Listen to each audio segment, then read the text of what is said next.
Namaskar everybody and welcome to the Gita Satsang for today. Let's start with Prarthana. By the Guru's grace and the will of Sri Krishna, we have all assembled for this Gita Satsang. May we have their guidance to be able to learn and adopt things which will help us to grow spiritually. Let us chant the shlokas. Vasudeva Sutam Devam Kamsa Chanuramardanam Devaki Paramanandam Krishnam Vande Jagadgurum. कृष्णाय वासुदेवाय हरये परमात्मने प्रणतक्लेशनाशाय गोविन्दाय नमो नमः। नमोऽस्तु ते व्यासविशालबुद्धे पुल्लारविन्दायतपत्रनेत्र येन त्वया भारततैलपूर्णः प्रज्वालितो ज्ञानमयप्रदीपः रामानुजदयापात्रं ज्ञानवैराग्यभूषणं श्रीमद्वेङ्कटनाथार्यं वन्दे वेदान्तदेशिकं यो नित्यमच्युतपदाम्बुजयुग्मरुग्म व्यामोहतस्तदितराणि तृणाय मेने अस्मद्गुरोर्भगवतोऽस्य दयैकसिन्धोः रामानुजस्य चरणौ शरणं प्रपद्ये. So with prayers at the lotus feet of the Acharyas, let us take up our topic for today. So we've been seeing from chapter 6 onwards. In the chapter 6, we've been looking at shlokas where Arjuna is now expressing his doubts to Krishna. So all along, Krishna has been talking and telling Arjuna about why it is important to do yoga abhyasa, what are the different types of yogis, how they progress from one stage to another, and so on. In the last satsang, we had seen how Arjuna raised this question that, oh Krishna, whatever you are telling to me, at least it sounds as if it is very difficult to do because this manas is very chanchala. It is very restless. It keeps jumping from one thing to another. It is very turbulent. It is also very powerful and stubborn. So how is it possible to attain mind control?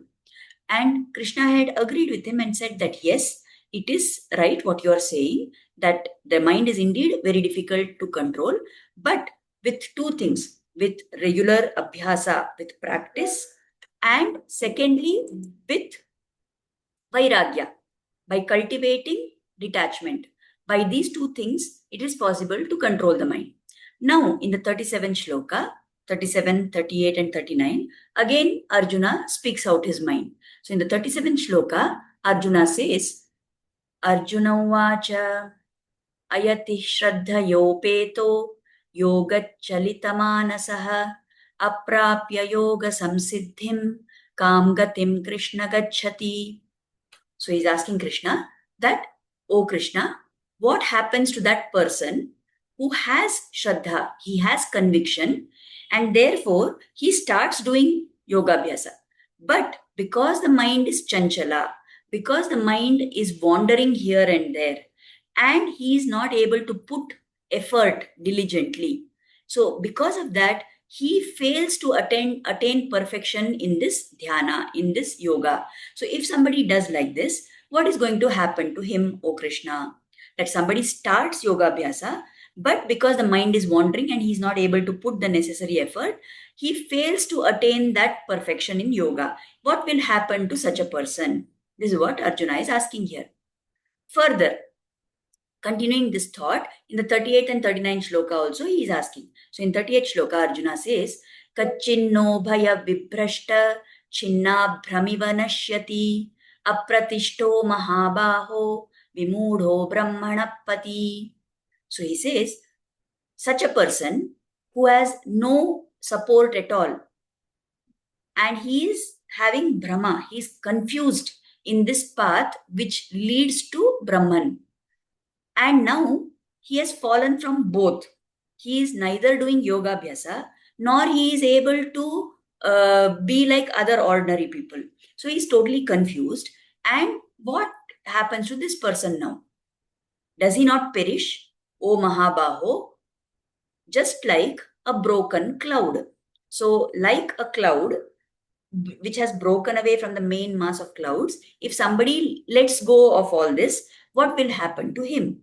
So these are the two things which Arjuna wants to know very strongly. So let us see. What is this doubt of Arjuna in these both shlokas? What he has expressed is that, O Krishna, all along you have been telling me that we must do yoga abhyasa and in what manner I should do this yoga. So let us say that I or any person starts to do the yoga as you have prescribed and they try to control the mind. So if I do that and I succeed in that, I should attain Samadarshanam. But suppose I don't manage to succeed in this attempt, what will that failure mean for my future? What will happen to me in the future? These are the doubts he's asking in 3 shlokas. We have taken up 2 right now. The 39th one is just an extension of that. So in shloka 37, while explaining that to us, what happens to the person who has conviction, has started yoga abhyasa, but because the mind is wandering, he fails to attain perfection. So what will happen to him? Now he's stuck up in the middle. So here the Vakyatas, they give the example of a place where, let us say, we are standing at a queue. Maybe you go to the railway station. Now, of course, people book online tickets. But then, if suppose you happen to find yourself in a situation where you have to stand physically in a queue at a railway station, or maybe at the TTD Prasadam counter, or somewhere else, and you're standing in a queue there, and what happens is that you are standing in one queue, there's a window, another counter which is there, but it is closed. And then suddenly it opens up. Some official comes there and says, some of you shift over to that side. So what happens now? Because that new counter opened and the official told, you went into that new counter and you stood in the queue there. But then by the time your turn comes, that person is called away for some other work. So again, the counter shuts down.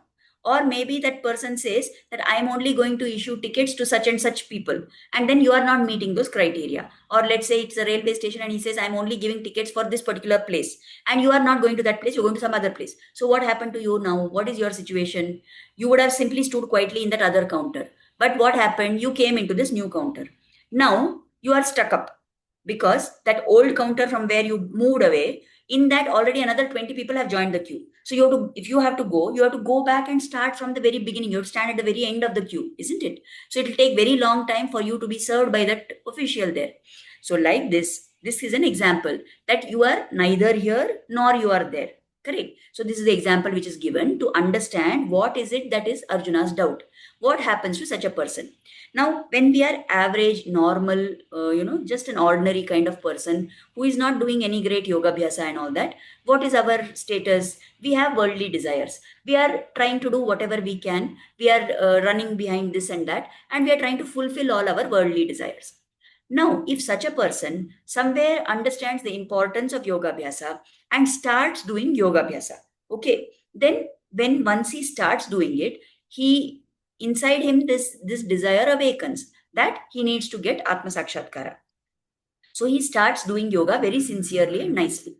But suppose in the middle of that journey, something happens which is pratikula to him. Something happens which goes against his path and he has some obstacles which come up. Then what may happen? He may get discouraged and then he will feel that anyway, I'm living in this samsara only. What all so many other people are all struggling like this only. So what's the big deal? Why should I struggle to do yoga abhyasa? Why should I struggle to do all this spiritual thing? Let me also be like other people and let me enjoy my life like that. Anyway, I'm in this samsara. What big thing I can do? What big thing I can do to get out of this? Is it really likely that I will get Atma Sakshatkara? These kind of doubts may come into his mind and he starts doubting about the path which he has chosen. So he has Shraddha, okay, but he's not able to make whatever, effort is required. So such a person will slip from the goal. What was his goal? No, first he was like an ordinary person. He had only worldly desires as his goal. Then he got little awakened and he started doing yoga abhyasa. That time his goal was Atma Sakshatkara. He wanted to have yoga siddhi. But now he gets discouraged in the middle, or for some reason he's not able to put in the effort. So he has slipped from that goal. So what happens to such a person? Then in that 38th shloka, Arjuna is giving this example of a broken cloud. Now here the acharyas give a lot of explanation. He's asking somebody who has no support, somebody who is confused, who has fallen from both sides, like a cloud that has separated from the large mass of clouds. Does such a person not perish? Now here the example of clouds is given. Why is Arjuna asking about human beings by comparing them to a cloud? Because we know that when we see these masses of clouds in the sky, as long as there is a large cloud mass, it will do its task properly. If what is the purpose of the cloud? To give rain, right? So if there is a huge mass of clouds and they are traveling together, that mass is traveling somewhere by because of the wind, it will go to that particular place and it will give rain in that particular place. So it is able to do its job properly. But let us say that there is a small bit of cloud which detaches from that big mass. It gets disconnected. Now, what happens? Because it is very small, if there is a strong wind that blows, that small cloud will get lost somewhere. It will be blown here and there, and then it is not having enough moisture in it to be able to give rain to any place. So, the purpose of the cloud was what? To go and shower rain somewhere. As long as the entire cloud mass is together, it will be able to do that. Because if there is a big mass of clouds, then the wind cannot really blow it here and there. But if there is one tiny bit of the cloud which has got disconnected from the main mass, then if there is even a little wind which is there, which blows in that direction, that will easily blow away that cloud. And then the purpose of that cloud is not served. It may dissipate, it may break up completely, and there will be no rain which is coming from that cloud. Right? So, who is this small cloud? The human being who is having worldly desires. Okay. He's not fully a perfected soul. He has not yet got perfection in his yoga. But he has started doing something. But he is a human being with worldly desires. What is that large cloud mass? It is like some satsang or some group of people who are spiritually inclined. Let us say there are people who are listening to the Gita and making efforts for yoga siddhi. Then there may be other cloud mass that is of people who have succeeded in attaining Atma Sakshatkara. So they are another mass of clouds. Now, if this small cloud breaks, okay, from the first cloud mass, he is having worldly desires. He has got associated with some people who are in satsanga and trying to make some efforts. What is he doing now? When he tries, we have seen how people, even when they join into satsangs or they get into some spiritual organization and all that, they do things, but then many times they are not doing it with complete sincerity, or they are doing it just like how some people have other hobbies, like that people have adhyatma as a hobby, isn't it? So suppose he is part of that one mass like that, and now he decides that, oh, I want to definitely get Atma Sakshatkara. So it's like he is going, migrating from this group to that group, a tiny cloud breaking from one cloud mass and trying to move to the other cloud mass. What is going to happen now? He is still not fully perfected in his yoga. He is broken from the first mass and he is trying to join the second mass. At this time, if there is a strong wind, what is this strong wind? The distractions that come up in life or the obstacles that come in our path and something else. We will talk about that later. So, suppose that happens and a strong wind starts blowing away this tiny cloud. What will happen? That tiny cloud is no longer having support of the previous cloud mass. At the same time, it has not yet reached the second cloud mass. So, what happens to this? Nobody is there to protect this tiny cloud. So, will it not perish? Will it not be destroyed? This is the question of Arjuna. So, if there is somebody who has started making efforts, but then in the middle of his path, there are obstacles that come and there are problems that happen, and he is not able to put the necessary effort, he is neither here nor there. So, is it that he will perish, that he will be lost, that whatever he has done so far is gone to waste, and he is never going to achieve his goal of Yoga Siddhi? Is that what is going to happen? Like that, Arjuna is asking. Now, here the Acharyas explain another point, that what is this strong wind being referred to? The strong wind could be obstacles which come in the path of sadhana. The strong wind could be worldly desires coming back as distraction. But also, Acharyas say here that desire for low level goals from the spiritual point of view, desire for those goals which are not very high on the spiritual scale, like for example attaining Swargaloka. Why should somebody do spiritual practice? Why should we do Adhyatmic sadhana? The purpose of that is to attain moksha. Always that can be the only purpose of doing sadhana. Unfortunately, however, many people do activities as part of their sadhana with different kinds of reasons, with different kinds of goals in their mind. Some people do it for succeeding in this worldly life. I want to have a positive life. I want to have good things happening to me in this life. I want to get money. I want to get fame. I want to get position. I want to have children. I want to have a good life. Huh? All these can be desires. Then there are some people out of curiosity also they will do. But like that, there will be some people who will think that, okay, I'm doing so much and all this. What I'm going to enjoy after this? At least after this birth is over, I should be, like careful so that I don't go to Naraka, but rather I should go to Swargaloka and I should be able to enjoy all those things which Indra and the other devas are enjoying in Swargaloka. So that is the strong wind which is being referred to here. So somebody started doing yoga abhyasa, but in the process, instead of focusing on the actual goal of attaining moksha and atma he started getting diverted by thinking that he wants to attain the joys of Swargaloka. So initially, somebody does yoga for worldly desire fulfillment. Later, we understand that karma yoga is important and we should, do sadhana for moksha. But somewhere on the journey, it may happen that for whatever reason, we will develop a desire for Swargaloka and enjoying there. That is the wind which will break the journey of the cloud. So, if we have to have a smooth journey, we should move very smoothly and quickly from one stage to the next. We are all many times in the initial stage, then we go to the middle stage, then we reach the final stage, isn't it? So, like this, if we want our journey to be smooth, we should be able to progress very rapidly through all the stages. But what suppose if we get stuck at the middle stage? Then what will happen to such a person? Somebody who is in the middle is neither in the initial stage nor in the final stage. So he remains there. He is intended to move to the final stage. But suppose he cannot move. Suppose he gets stuck there only. Now he is not even going to get whatever was there in the initial stage, and he is definitely not reaching the final stage. So is he destroyed? Is all his sadhana gone to waste? What happens to such a person? This is the doubt of Arjuna, which the acharyas have explained in great detail.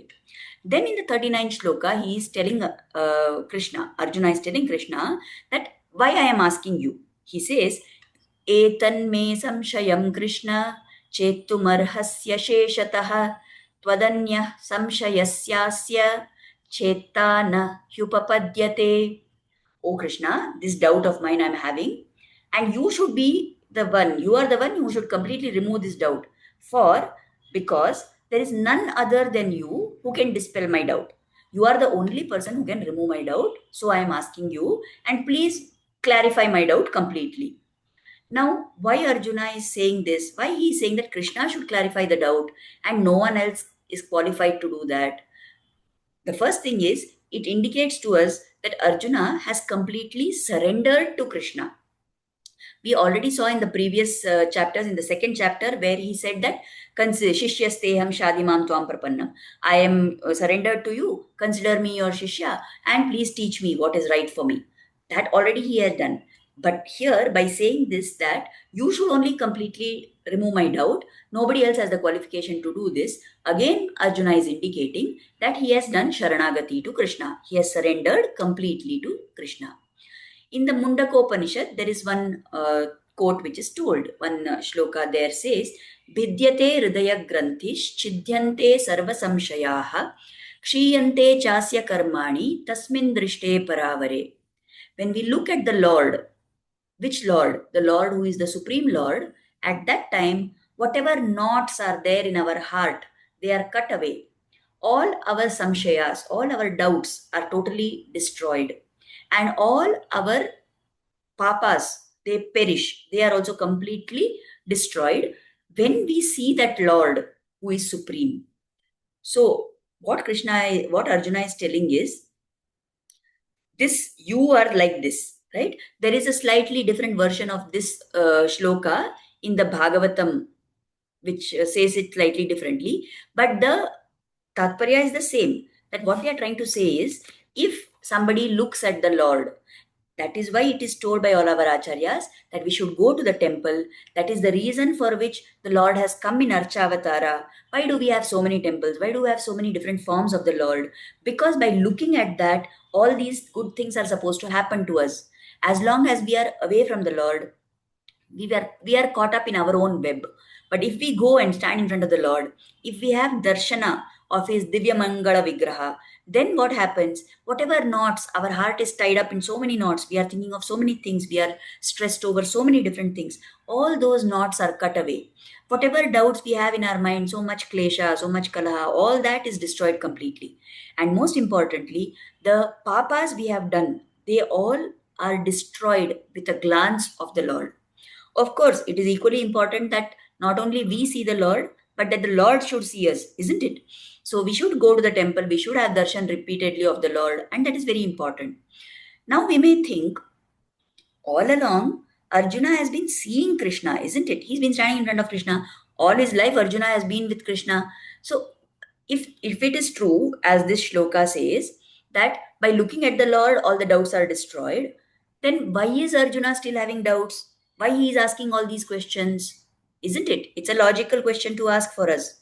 We say, okay, you are telling that by looking at the Lord, knots are cut away, all doubts are destroyed. Only when that happens, when we look at the Lord, if all this is happening, now all along Arjuna has been seeing Krishna, isn't it? Then why is he having all these doubts? One way to look at it is that just seeing with the eyes, seeing physically the form of the Lord, that is not enough. That seeing part is a karma part, it is the action part. What is the jnana with it? With what knowledge should you see? With the knowledge that this is the Supreme Lord. Most of the time when Arjuna was with Krishna, he saw him as his friend, he saw him as a supporter, he saw him as a guide, but he did not see Krishna as God. So maybe it could be that because of that the doubts are there, right? That is one explanation. It is like here again, many times the acharyas give the example of how we say that doing Ganga Snana is very easy way to destroy our papas and to go to moksha, isn't it? There are so many people who say that they want to go give up their life, like in the last part of their life they want to be on the banks of the Ganga, or they want to be in that kshetra, and they want to live their life there, and so on. So Ganga Snana is supposed to be very purifying, and people who do that get rid of their papas and they go to moksha. Then all the fish who are swimming in the Ganga, are they going to moksha? They are constantly in the Ganga. Does it mean that all those fish are going to go to moksha? That doesn't happen, because it is not only enough to physically being in the Ganga. It is important, along with that physical part of being in the Ganga, it is equally important to have the jnana, to have the awareness, the consciousness that this is Ganga Nadi. She is Punya Nadi. She has come from the Sripada of the Lord Himself. She is here to purify my sins. And taking, snana in this Ganga, that is going to purify me, that is going to destroy my sins. When that awareness is there, only then that will happen for us. So similarly, maybe Arjuna has been seeing Krishna all along, but he has not been seeing him as the Supreme Lord, isn't it? So maybe that is one reason why he's still having doubts. But even more important, the acharyas explain that Arjuna was definitely a very high level soul. So Arjuna may not have actually these doubts. Why he is asking these questions? It is for our benefit. Because Arjuna knew that in Kali Yuga, there are going to be people like us who need these kind of doubts to be answered.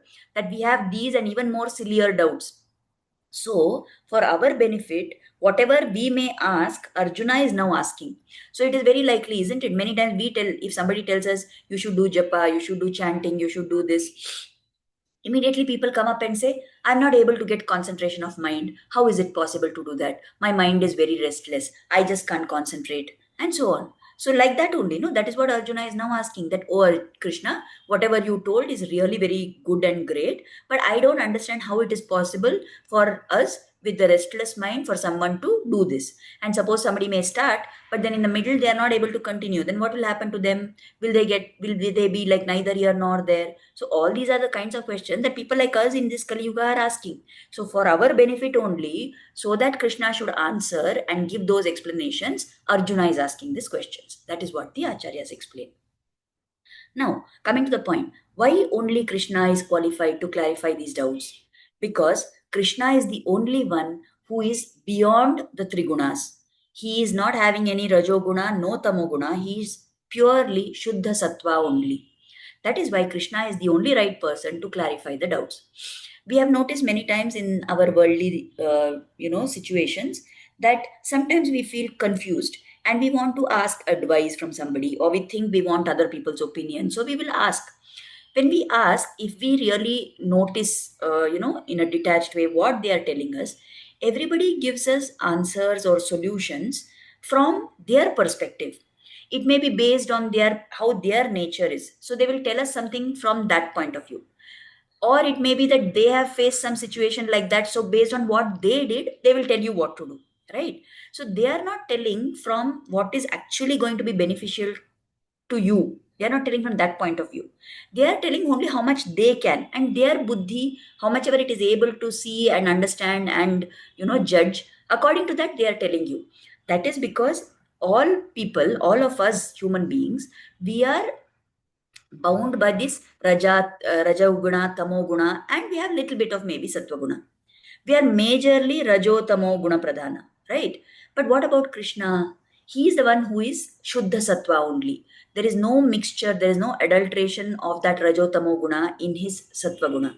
So he is the best person to clarify all the doubts. That is what Arjuna has realized, and he is telling Krishna that you are the only person to clarify my doubts. So you please explain to me what is this doubt that I have. Explain to me what happens to such a person, right? Now, listening to all these questions from Arjuna, Krishna answers him next. With lot of affection, with lot of patience, Krishna tells Arjuna, Shri Bhagavanu Vacha, Partha Naiveha Namutra, Vinashastasya Vidyate, Nahi Kalyana Krit Kaschit, Durgatim Tata Gachati. He says, O Arjuna, O Partha, neither here, not in this world, nor in the next world, O Arjuna, is there any destruction for such a person whom you are asking about?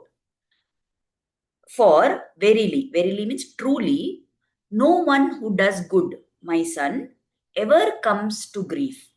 So, what is this that Krishna is telling? He is reassuring Arjuna that don't worry. If there is somebody who is like this stuck up in the middle, don't worry. Nothing bad is going to happen to him. I am there. I will take care. So here, when Krishna is talking to Arjuna, he is using two ways to address Arjuna. One is he's saying Partha, and the other one he's using this word Tata. Okay, so this Tata is like my son, my child. So with lot of affection, Krishna is addressing Arjuna, like just as if he would be talking to a dear little child of his. Secondly, he is calling him as Partha. Why Acharya say here that why he is saying referring to Partha? Partha means the name comes from because he is the son of Kunti, right? So this Kunti, this Pritha is the other name of Kunti. So her son is called Partha. So this Kunti, who is she? She is Krishna's aunt. She is Vasudeva's sister, right? So you are my aunt's son. You are such a close relative for me. So don't worry. Definitely, I will not let any harm come to you. I will take care of you, and I will tell you the way by which everybody can be protected, even if something comes to stop them from doing their yoga abhyasa. Now, here the acharyas say, is it that Krishna really protected Arjuna and took so much care of him only because he was Kunti's son? Yes, maybe to some extent. But then Krishna doesn't have this kind of a thing that somebody is mine, somebody is not mine with other people, isn't it? Anybody who surrenders to Krishna, he will definitely take care of them. So if he is going to take care of anybody who surrenders and anyone who begs him for help, then why won't he take care of Partha? Definitely he is taking care of Partha. Now Krishna is telling Arjuna that you are scared that what will happen. Suppose you start doing yoga abhyasa, you begin the journey, but somewhere in the middle, some desire strikes you and you want to go to Swarga, or you want to enjoy in this worldly life, something like that. So you began with a good intention. You were very sincere in your efforts and you put in hard work to practice yoga. If you have done this, then be assured no harm will come to you. Not just in this world, but also in the next world. Also in the next world means after this Sharira has gone, what is going to happen to you in the next birth, or what will happen to you next to your Atma.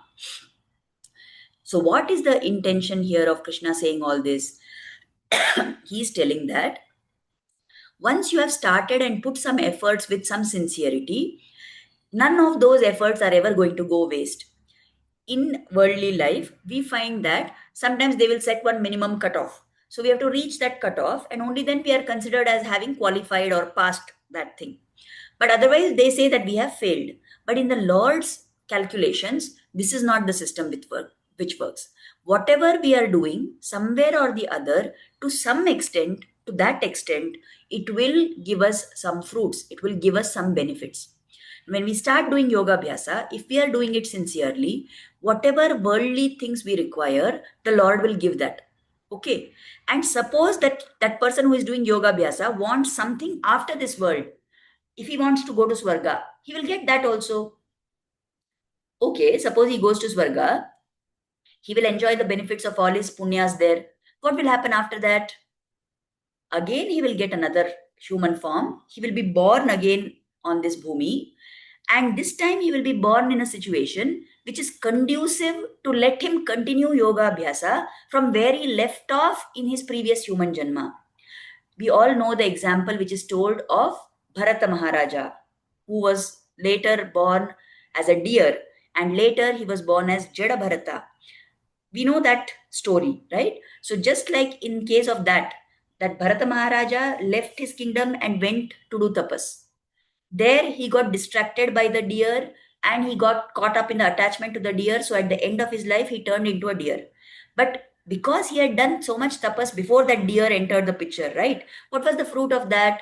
When he was born as a deer, he had memory of what his previous life was. And he made sure that he will not repeat the same mistake again. So he only stayed near the ashramas of all the Rishi Munis in the forest. He gave up his life there with that desire that I want to continue my sadhana. Then, when that dear life went away and he was born again, he was born into a Brahmin family where he had all the right atmosphere.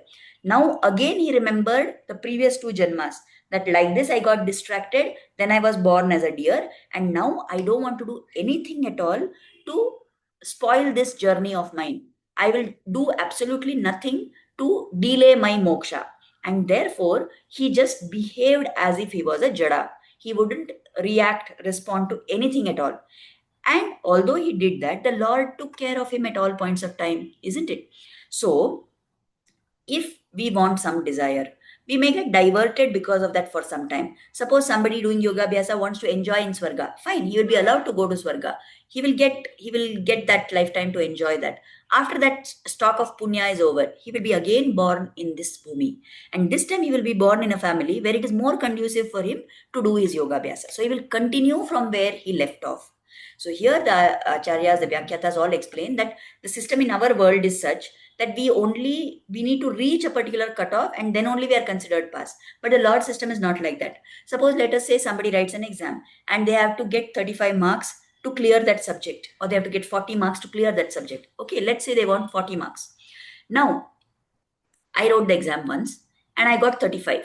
So I have not passed because the passing mark was 40. Then when I'm given a chance to write the exam again. When I write the exam again, I should score 40. If again I score 35, I am not passed because I still fell short by 5 marks. Let us say I scored 38, I'm still not passed because I fell short by 2 marks. Okay. So only when I reach that 40, I will pass. Till then, I have to keep writing the exam again and again. Right.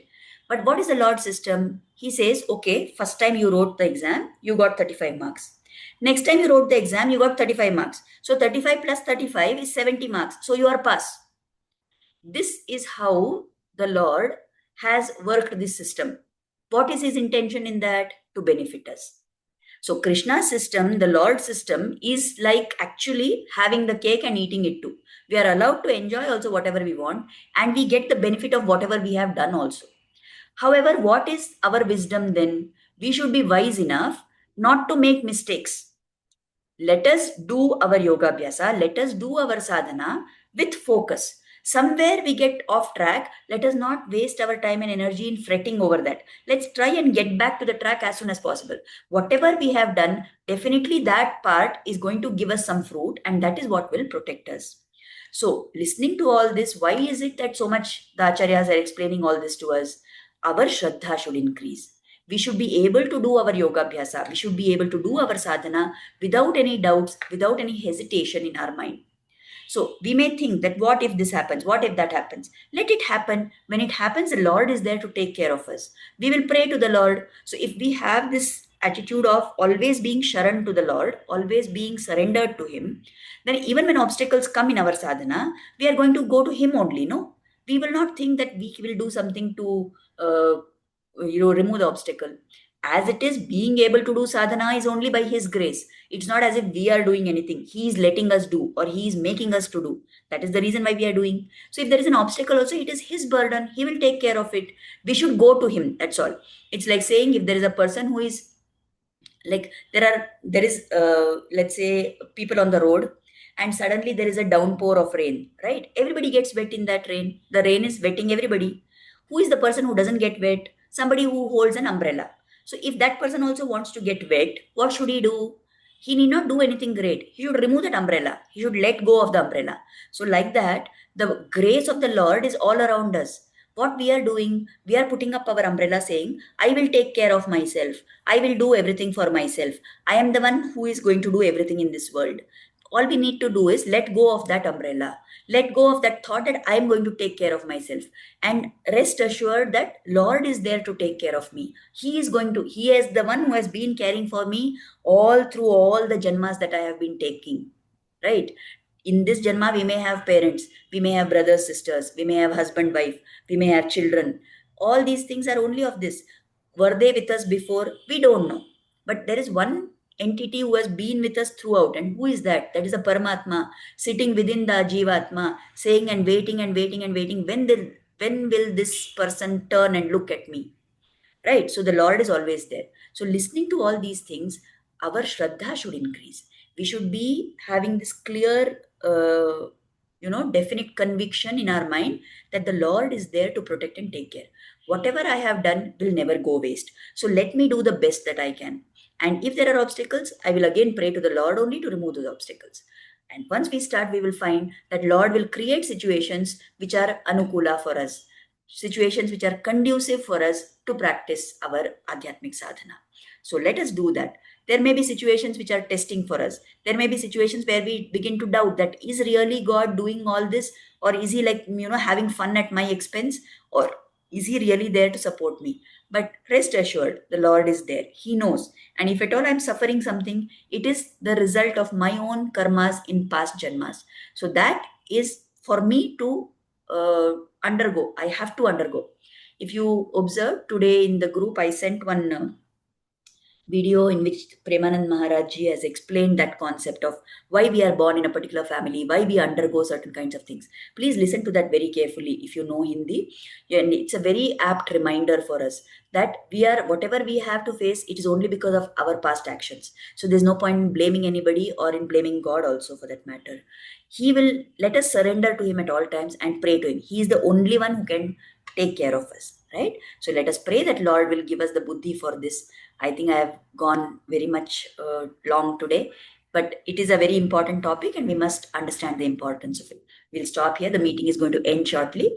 Let us offer gratitude at the lotus feet of Sri Krishna and Guru for inspiring us to start and join this satsang. And let us pray for their blessings and grace to always be on us. Namaskar, everybody. And thank you very much. Yeah, thank you, everybody, and wishing you also a very happy Deepavali. Let us meet again next week. Namaste.